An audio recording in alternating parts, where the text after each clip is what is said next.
हाय kids. आज की इस वीडियो में जो हम पढ़ने जा रहे हैं वो है हमारा क्लास 6 का चैप्टर 3 प्लेइंग विद नंबर्स में प्राइम फैक्टराइजेशन। तो आइए देखते हैं प्राइम फैक्टराइजेशन क्या होता है। अगर मुझे सिंपली एक नंबर दे दिया जाए, जैसे मैंने एक नंबर ले लिया 48। अब मुझे कहा जाए कि इसके फैक्टर्स लिखो, यानी 48 किस किस की टेबल में आता है या फिर 48 किस किस नंबर से डिवाइड होता है। तो मैं लिखूँगी, जैसे मैं 48 को लिख सकती हूँ 2 इंटू 24। मैं 48 को लिख सकती हूँ 3 इंटू 16, 4 इंटू 12, 6 इंटू 8। और इसके अलावा मैं इसको ऐसे भी लिख सकती हूँ कि 2 इंटू 2 इंटू 2, यानी 2 टू ज़ा 4 टू ज़ा 8 इंटू 2 16, 16 इंटू 3 होता है मेरा 48। तो मैं इस तरह से भी इसको एक्सप्रेस कर सकती हूँ। तो बेसिकली मैंने क्या देखा कि इस वाले दो फैक्टर्स में ये मेरा कॉम्पोजिट था, कॉम्पोजिट नंबर, और ये मेरा प्राइम नंबर। इसी तरह ये मेरा प्राइम है, ये कॉम्पोजिट है। इसमें मेरे दोनों ही कॉम्पोजिट नंबर्स हैं, इसमें भी दोनों कॉम्पोजिट नंबर्स हैं। इसमें एक प्राइम और एक कॉम्पोजिट नंबर है।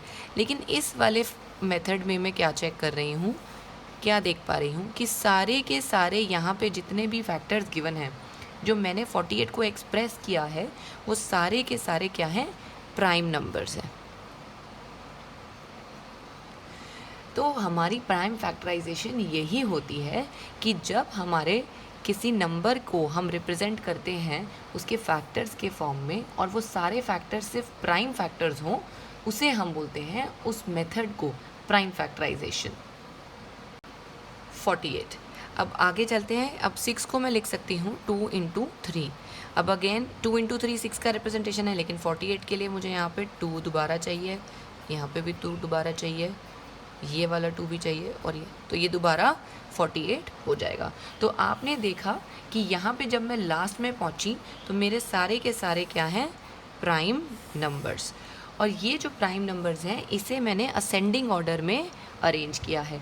तो जब भी हम प्राइम फैक्टराइजेशन करते हैं हमारे पास हमेशा नंबर्स जो हैं वो असेंडिंग ऑर्डर में अरेंज्ड होते हैं, यानी जो प्राइम नंबर्स हैं वो असेंडिंग ऑर्डर में ही अरेंज किए जाते हैं। अब हमने देखा कि हम प्राइम फैक्टर्स को फैक्टर ट्री मेथड से फाइंड आउट कर सकते हैं, लेकिन जब हमारे पास बड़े नंबर्स हों तो फैक्टर ट्री मेथड उतना कन्वीनियंट नहीं है। वन, एक तो वो बहुत स्पेस लेगा, और वो कुछ कन्फ्यूजन भी हमें हो सकती है, जैसे हम बार बार 2 नीचे ला रहे थे और 3 फिर हमने लास्ट में लिखा। तो इसलिए एक कन्वीनियंट मेथड है यहाँ पे जिसे हम बोलते हैं लॉन्ग डिविजन मेथड। तो आइए उसको कैसे चेक करना है। सपोज़ मैंने यहाँ लिख दिया 64 का मुझे फैक्टर ढूंढना है, तो 64 को मैं पहले चेक करूँगी कि 2 इंटू 32 लिखेंगे, फिर 2 इंटू, दोबारा मैं देखूँगी कि 32 किस प्राइम फैक्टर से जाएगा, यहाँ आ जाएगा 16। फिर दोबारा मैं इसको ऐसे ही लिखूँगी 2 इंटू 2 इंटू 16 को लिखूँगी प्राइम नंबर से डिवाइड करके 8, फिर 2 इंटू 2 इंटू 2, फिर 8 को लिखूँगी 2 इंटू 4, दोबारा 4 को लिखूँगी 2 इंटू 2 इंटू 2 इंटू 2 इंटू 2, ये हो गया 1 2 3 4। 4 को फिर लिखेंगे 2 इंटू 2। अब ये हो गया हमारा प्राइम फैक्टराइजेशन का एक तरीका। अब हम अगर इसमें देखें तो ये क्या हो जाएगा हमारा, 2 2 ज़ा 4 2 ज़ा 8 2 ज़ा 16 2 ज़ा 32 2 ज़ा 64। तो ये आ गए हमारे प्राइम फैक्टर्स। लेकिन इसमें क्योंकि मैं बार बार 2 को नीचे लिख रही हूँ, कुछ कन्फ्यूजन होने के चांसेस हैं, तो इसको हम एक शॉर्ट तरीके से सॉल्व करते हैं। वो क्या है, हम यहाँ पे इस तरह से अपने लिए एक लाइंस ऐसे ड्रॉ कर लेते हैं। यहाँ लिखते हैं हम नंबर, यहाँ लिखते हैं हम पहला प्राइम नंबर जिससे हम उसे डिवाइड कर रहे हैं। पहला प्राइम नंबर हमेशा 2 है, तो हम उसको पहले 2 से डिवाइड करेंगे। तो 2 3 ज़ा 2 32 ज़ा, मतलब मैं 2 को किससे मल्टीप्लाई करूँ कि 64 आए। अब दोबारा ये नंबर जो है 32 है, क्या वो 2 से जा रहा है? हाँ जा रहा है। कैसे पता चला? क्योंकि उसके लास्ट में एक इवन नंबर है। तो यहाँ पे मैंने 2 लिखा, ये आ गया 16, यानी 2 इंटू 16 गिव्स मी 32। अगेन मैं 16 चेक करूँगी 2 से डिवाइड हो रहा है कि नहीं, येस हो रहा है। 2 into 8 is equals to 16। Again मैं 2 से चेक करूँगी, 2 into 4 is equals to 8। Again 2 से चेक करूँगी, 2 इंटू 2। अगेन जब तक इसमें मेरा आंसर यहाँ 1 नहीं आ जाता मैं उसे चेक करूँगी। और लास्ट में जो मेरे ये साइड है ये मेरा प्राइम फैक्टराइजेशन के नंबर्स हैं।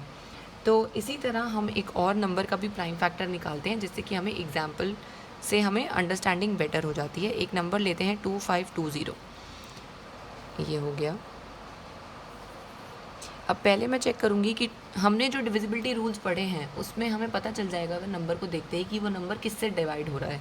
तो ये जो 0 है ये 2 से जा रहा है क्योंकि लास्ट में जब 0, 2, 4, 6 या 8 होता है तो वो नंबर 2 से डिवाइड होता है। अगर आपको डिविजिबिलिटी रूल्स में कोई डाउट है तो मैं एक लिंक ऊपर टॉप राइट कॉर्नर पे शेयर कर रही हूँ, आप उसे क्लिक करके चेक कर सकते हैं। ये हो गया 2, 2 1 ज़ा 2 2 ज़ा 2 1 ज़ा 2 2 ज़ा 4, 2 6 ज़ा 12, 0। अब दोबारा 0 आ गया, ये दोबारा 2 से चला जाएगा तो 2 6 ज़ा 12, 2 3 ज़ा 6, 0। अगेन 0 आ गया, 2 से चला जाएगा, 2 3 ज़ा 6, 2 1 ज़ा 2, यहाँ आ गया 0, आंसर आ गया 5। अब लास्ट में जब 5 होता है तो वो नंबर 5 से इजीली डिवाइड होता है। तो यहाँ पे हमने देखा अच्छा एक चीज़ और, 5 + 1 6, 6 + 3 9, 9 यानी कि ये नंबर 3 से भी डिवाइड हो रहा है। तो पहले हमने प्राइम नंबर 2 चेक किया, अब ये 2 से नहीं डिवाइड हो रहा तो हमने प्राइम नंबर 3 से चेक कर लिया। अब हम ये 3 से करेंगे, 3 1 ज़ा 3, 0 3 5 ज़ा 15, 5 + 1 6, अगेन 3 से डिवाइड हो रहा है, 3 3 ज़ा 9, यहाँ 1 बचेगा, आंसर आ गया 3 5 ज़ा 15। अब जो 35 है वो 3 से डिवाइड नहीं होता है, अब ये डिवाइड होगा 5 से, 5 7 ज़ा 35। अब 7 किससे डिवाइड होगा, 7 से, आंसर आ गया। तो अब मेरे 2520 के क्या प्राइम फैक्टर्स हैं, 1 2 3, 2 इंटू 2 इंटू 2, फिर 1 2, 2 3 इंटू 3, देन 5, देन 7। यानी ये हो गए मेरे प्राइम फैक्टर्स फॉर नंबर 2520। तो बच्चों ये था हमारा लॉन्ग डिवीजन मेथड जिससे हमने फाइंड आउट किए हमारे प्राइम फैक्टर्स। आज की वीडियो के लिए इतना ही। अगर आपको मेरी वीडियोस अच्छी लग रही हों तो लाइक, शेयर और सब्सक्राइब करना ना भूलें। Bye bye.